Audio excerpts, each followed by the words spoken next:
It's a case that pits a victim's privacy versus the public's right to know, and the issues have been heating up across campus well before this case will even be heard before a judge.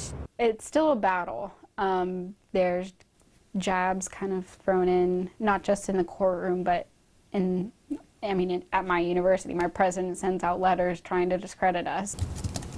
Kentucky Kernel editor-in-chief Marjorie Kirk says she isn't backing down after her university sued the student paper. I don't understand what they hope to gain from it. Back in April, the newspaper requested documents about a sexual assault investigation into entomology associate professor James Harwood, after the paper says it was approached by a spokesperson for two women who claimed they were sexually assaulted by their teacher.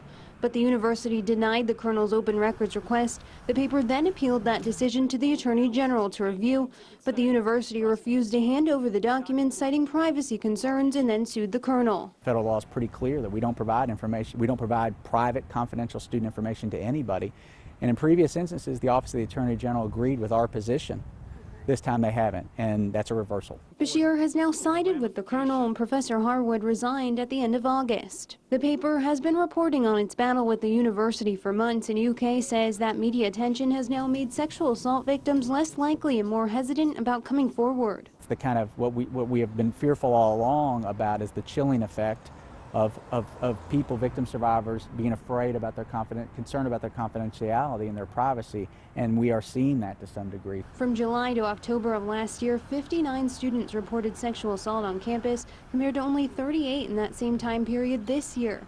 But the paper says it's experiencing just the opposite effect, with many women now turning to them instead of the school. It's almost been like a flood of emails and people who just come into my office and have been saying, listen, I want to talk about what happened to me. I don't think there's a decrease in reporting or a decrease in people wanting to come forward. I think it's just the way they're doing it is changing. In Lexington, Diane Gerstenfeld, ABC 36 News.